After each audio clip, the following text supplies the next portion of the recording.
right, what's going on, boys? We are back. Left turns again this weekend. We're done with the restrictor plate tracks, thank God. We're back on the 1.5 mile cookie cutters, and that usually means me and Coop are putting money in your pocket.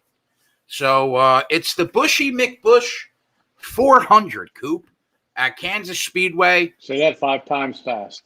Buschy McBusch 400. Quick recap of last week's race at Talladega Super Speedway.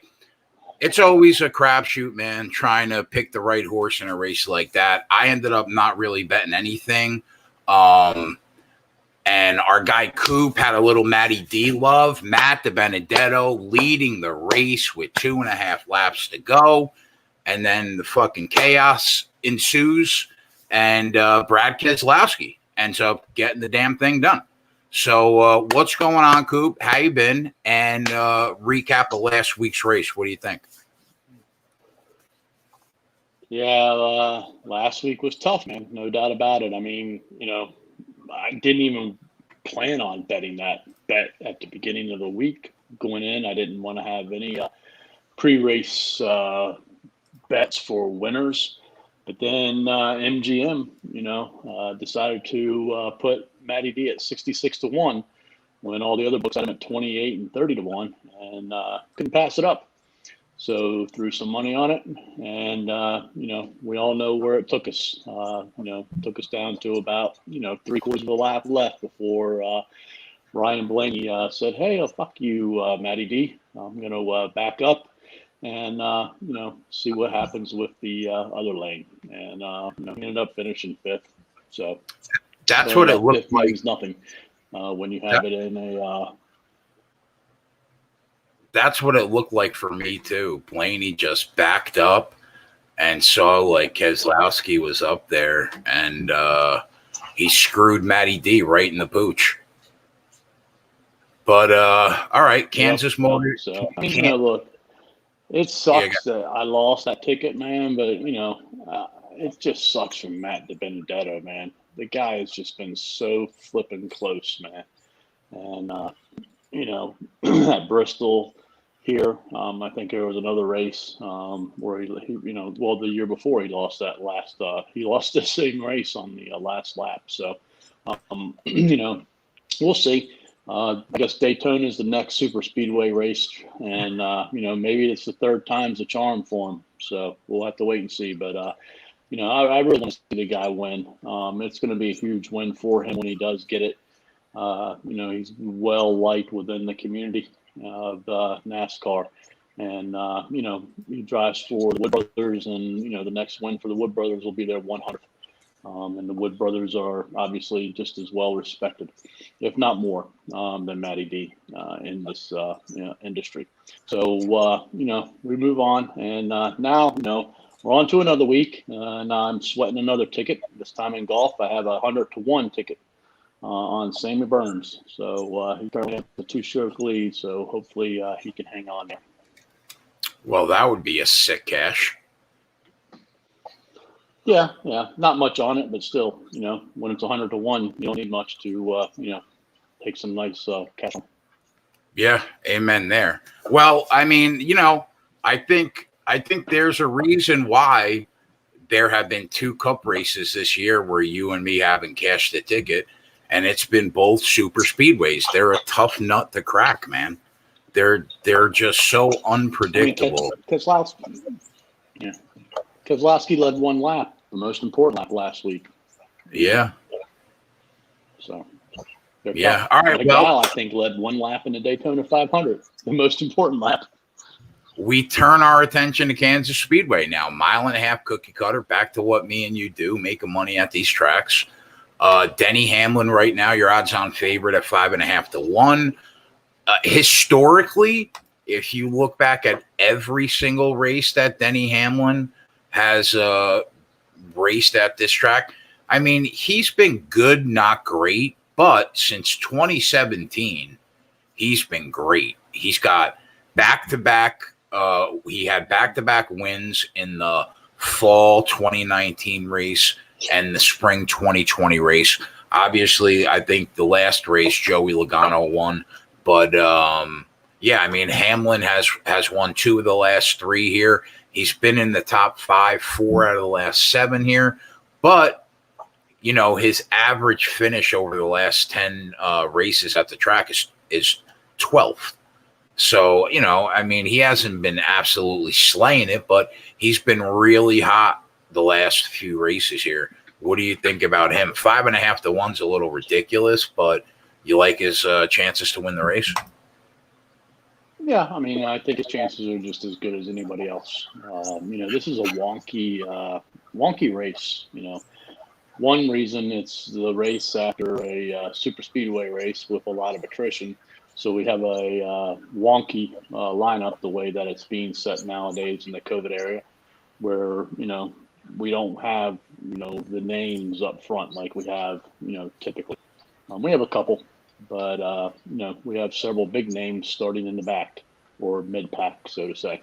So that's one thing. And then the other piece, too, is this track is kind of in the middle when it comes to its age. And, on these 1.5-mile tracks, they're either really super smooth and fast or they're old and abrasive. And it's kind of right there in the middle right now. You know, it's not nearly as old as the Atlanta, Miami, and Darlington as far as when it was last repaved. And we know those tracks, you know, eat up tires like crazy. And then, it's a little bit more than Las Vegas, where Las Vegas is smoother track. So I'm leaning more towards a Las Vegas, but I'm hoping tonight that from the truck race, we can see how much new tires versus old tires really matter. That's going to be tough, you know, to figure out because they only have 4 sets of tires in that truck race. And, the runs aren't long like we could possibly see tomorrow in Kansas.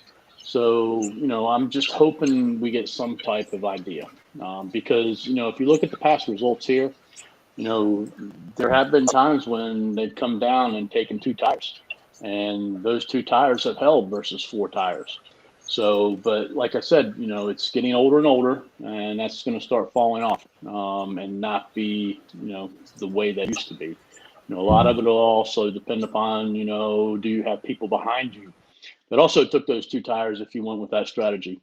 And the more people that are behind you with those 2 tires, the better off you are. The less, obviously, you know, not as good because those 4 tires will, you know, get up there. So, it's interesting. I think we could see some strategy played out tomorrow, but I'm really hoping for that truck race tonight to really help me define whether, you know, tires are prevalent or not. Kyle Larson is back up the odds board. He's second choice this week at 6.5 to 1. And I mean, I guess it makes sense, man. The high line is a good line at Kansas. Running the wall gets you to where you want to go. But I mean, his last 4 races at the track, he's got a couple top 5s, 3 top 10s. So he's been solid average. He's got the 3rd best average finish over the last 6 races. Obviously, number 1, Chase Elliott. Number 2, Kevin Harvick. What do you expect from Hendrick Motorsports this week? I expect quite a big things from Hendrick Motorsports this week. If you look at the 3.5-mile tracks that we've been on so far this year, they have been the dominant team. Yep. Hendrick has just been fast, and I don't think it's going to change this week. And really, Chevrolet has been fast. You know, they've been very good. So, but when it comes to the speed from the teams, you know, Larson, Bowman, Byron, Elliott, I'll put him in there, even though he's, you know, struggled. Has been very good on these 1.5-mile tracks, and I don't see it changing tomorrow either. Kevin Harvick, you think bounces back at all?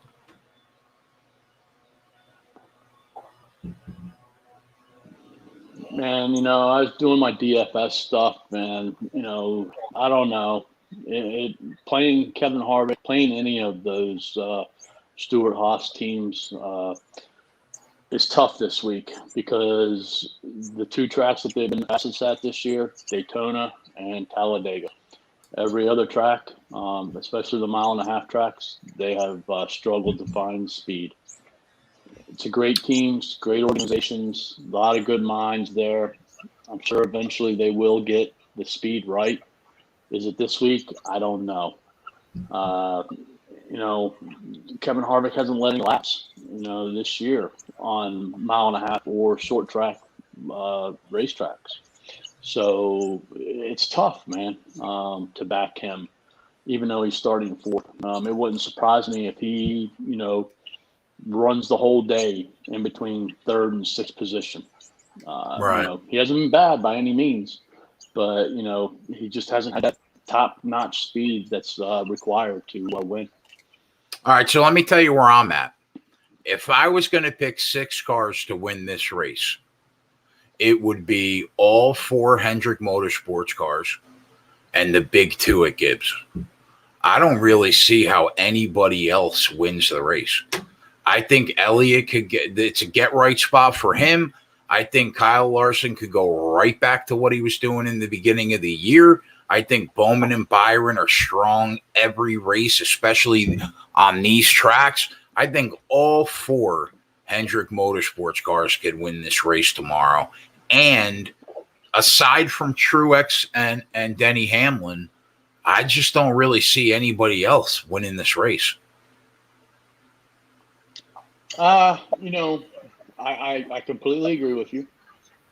But let's not forget all the randomness that we've seen this year. It hasn't been as prevalent here recently as what it was those first 4 or 5 weeks of the year.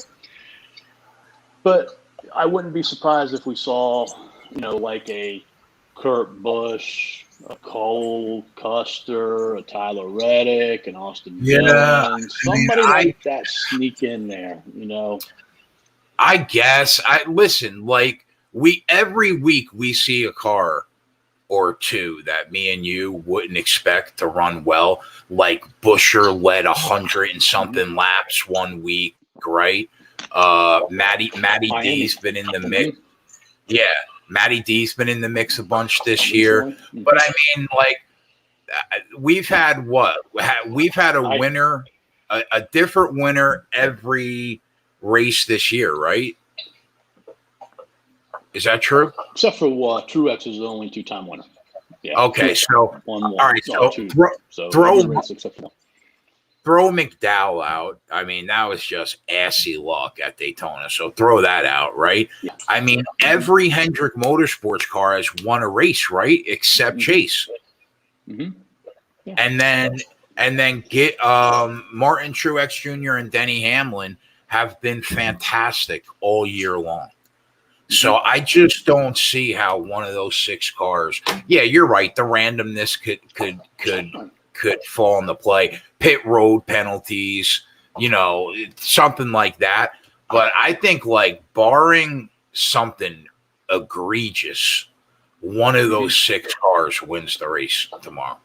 Oh, don't disagree with you whatsoever. Those would be the 6 that I would put as my favorites. And one of the drivers you mentioned, I'm absolutely in love with this week. So, Chase Elliott. You think he gets right finally? I think he gets right, man.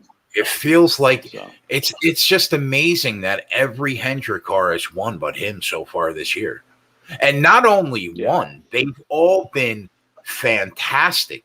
Like the odds books, the sports books finally didn't want to get beat up by taking Will Byron top 10 money.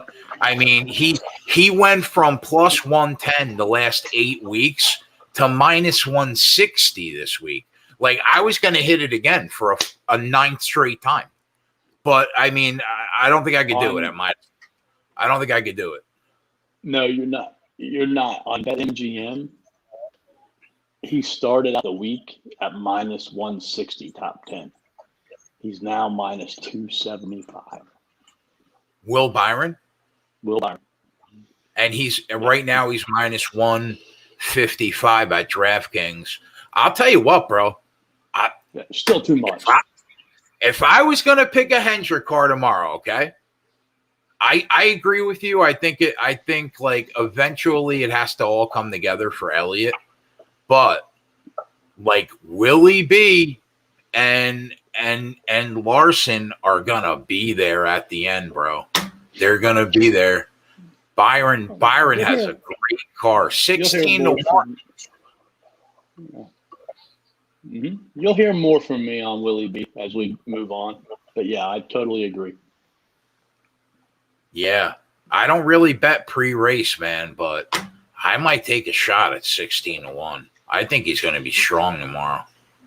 Might take who?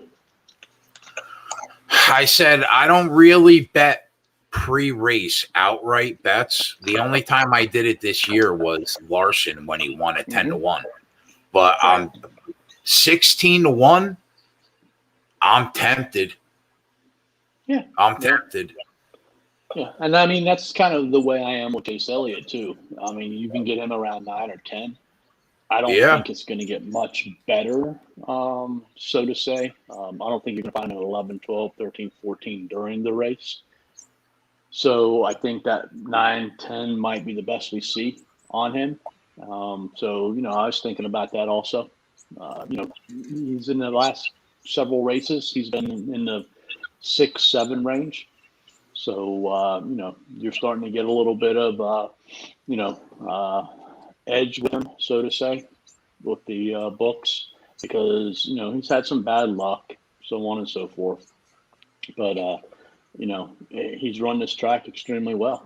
So, I'll wait until the beginning of the race to make that bet with Chase Elliott. But it's something that I'm contemplating. Are there any matchups that catch your eye? No, none whatsoever. Yeah, me either. I was looking, but like they're pitting all the Hendrick cars against each other. Like I don't want to take Byron over Bowman or Bowman over Byron. I don't want to do that. No. I think that Martin Truex runs better than Ryan Blaney tomorrow, but minus 140, no, thank you. Right. Yeah. Man, I don't know. I don't mind Chase. The matchups. I don't mind Chase at minus 1. What do you think about Elliott at minus 109 over Keselowski? He's the underdog in that matchup. What's Keselowski like minus 125? Yeah. Yeah, I don't mind Chase whatsoever. Brad Keselowski next to Hendrick Motorsports has probably been the best on 1.5-mile tracks this year. So it's a little risky in that sense. But, he's been pretty good at the 1.5-mile track so far this year. Yeah, I think that Kyle. What? Say it again. I'm willing to bet against Keselowski, as you'll see later. Yeah, I think Kyle Larson's really going to have a really good whip too. I think all these Hendrick cars are going to just be beating up on each other all day long. Yeah, I kind of like also your boy. I think your boy that could have a good race tomorrow. Kyle Busch? Yeah. Yeah? Yeah, I think he could. So what I'm looking at with Kyle, he starts 9th. All right. The 1.5-mile tracks this year, he hasn't led any laps. But he has an average finish position of 6th. He's run them very well. All right. I went back and I looked. I was just going to say that. I went back and looked at the race recaps from last year, and he led like 50 or 60 laps in each race. One of the very few races that he led laps in. All right. One of the very few races that he led laps in. And the final and last reason I like him tomorrow is the teams that are starting in front of him aren't stout teams. And he can hold his position, gain a couple positions until that early competition. I think at the end of that early competition, he could end up in second or third or fourth place, putting him in a chance to get up to the lead. Because his pit team end of the race, you're saying? On another. I'm saying at the beginning of the race, he can get up there, and I think, that's his problem. He doesn't get off to good starts, all right? And he gets frustrated, I think. He starts calling his car a piece of shit, dog crap, everything you can imagine, all right? But I think tomorrow is an opportunity for him to get up front and be competitive, all right, and change his mojo around and be positive, and I think that could go a long way with him, But, what I was saying is I think he could be in second, third, or fourth come after that first competition caution, because his pit team has been so freaking good this year. Every time they pit, they are gaining him 2, 3, 4 positions. And, the teams, like I said, who are in front of him have nowhere near the caliber of a pit team that he has. And it's going to take, Hamlin, Elliott, Truex, and, the car starting even farther back, some time to get up there. So, I just think that the race sets up well for him in a mindset to where he can get early, get some positive momentum going, think positively, and potentially have a good race. Yeah, I mean, one of the few races he ran well at last year was definitely this track. So I could see it. I can get down with it. Listen, bro, I hope he does win a race eventually. I mean, I'm not making any pre-race Kyle Busch bets or anything like that. I'm just saying, I really like him in DFS, but it's a scenario that I played out in my mind where, I think it could be a good day for Kyle tomorrow. All right, then. All right, so let's talk about bets. Going on the same theme of what I said earlier about the 6 cars that I think will win the race, I think if you took both Joe Gibbs and Hendrick Motorsports tomorrow at plus 190 for Gibbs and plus 200 for Hendrick, I think that you could scrape a unit profit no matter which one of those 7 cars win the race tomorrow, whether it's Hamlin, Truex, or Busch, or it's Larson, Elliott, Bowman, and Byron. I think you got 7 cars there that'll probably be the 7 best cars in the race. You might want to throw Logano and Keselowski in there. I get it. They've been around all year. But I think you could scrape a unit's profit just by taking both of those right there, which I think I'm going to do for sure tomorrow. That would be the first bet I would make. What do you think? I like it. I like it a lot. The only thing that I don't like about what you said is you forgot somebody's name who I think, could be a contender tomorrow. Kevin Harvick? No. You said Hamlin.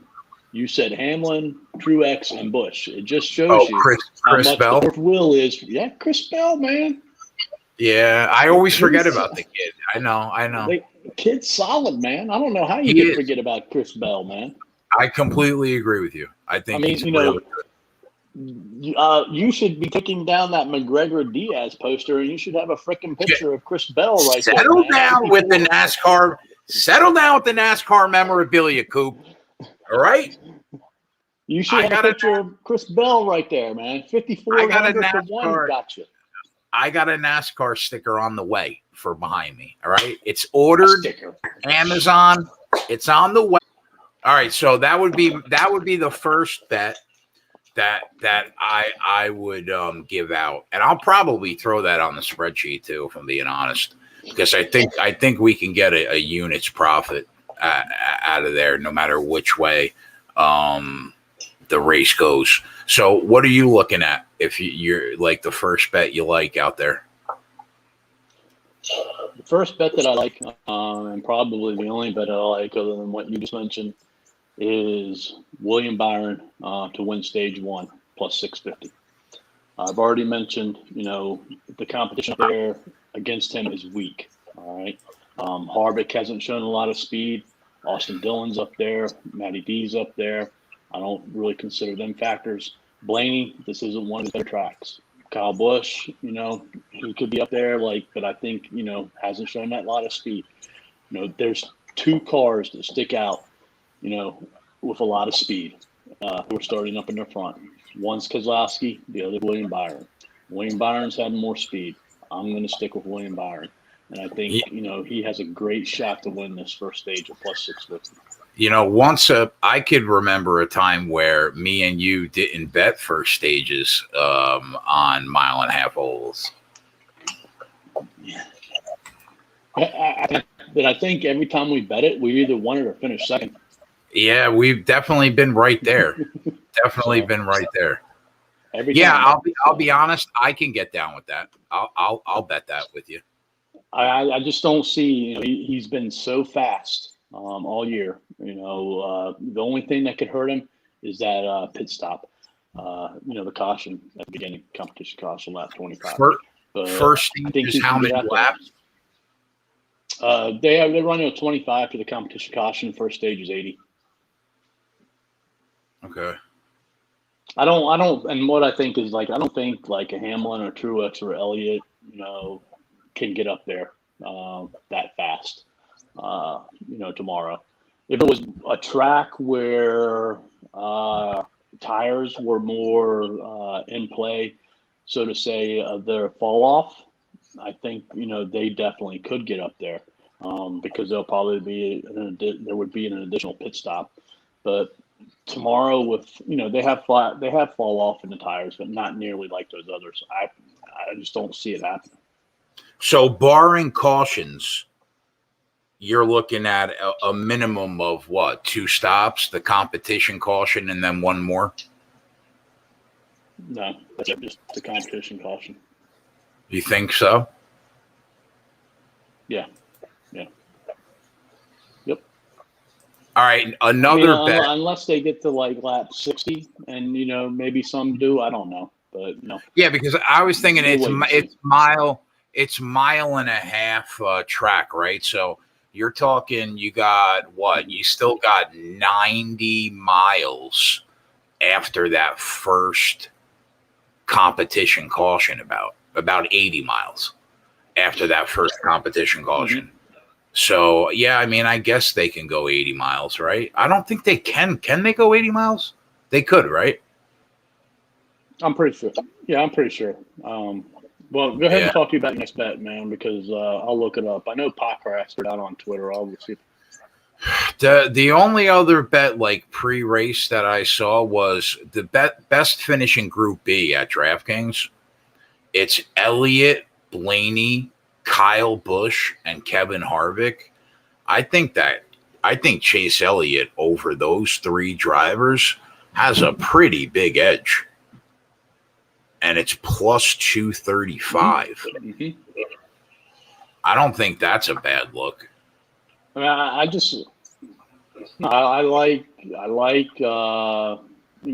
Elliott, like I've already mentioned.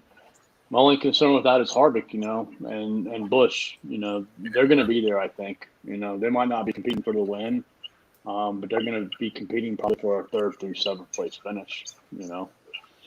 So. Yeah. All right. Well, so did you? Oh, yeah. You gave out a bet. Yeah, you went Will Byron stage 1 lead at plus 650. I'll tell you what I also like is Will Byron to finish in the top 3 at the end of stage 1 at plus 175. I like that. I didn't even look at that. I didn't look at that, so I'll go back to look at that too. Fuel is 62 laps. Okay, yeah. So 1 stop and they'll be good, barring cautions. I like that bet a lot. Top 3 at plus 175. Yeah. Do too. All 3 of them. But we'll finalize some stuff later. Definitely. But I think we're headed in the right direction with Hendrick Motorsports. Yeah. All right, boys. That's it. I got to do a UFC video in about 20 minutes. And then tonight I'll be on for subscribers all night long. Tomorrow, Coop and I will be on all day long on the YouTube channel. So as far as today's video, Coop likes Will Byron stage 1 win at plus 650. We both like the same 7 cars to win the race, Gibbs and Hendrick. And because of that, I'm going to take Joe Gibbs wins the race at plus 190 and Hendrick Motorsports wins the race at plus 200. Those are the DraftKings lines. I'm going to try to find better lines because I'll probably throw that on the spreadsheet. But either way, I think that we're going to scrape a unit's profit because I think one of those 7 or 8 cars on both those teams gets the job done at the end of the day. Aside from that, I hope your action runs pure this weekend, and I'll see you in a few minutes to break down the main event of tonight's UFC fight night between Prochaska and Dominic Reyes. Aside from that, we're out.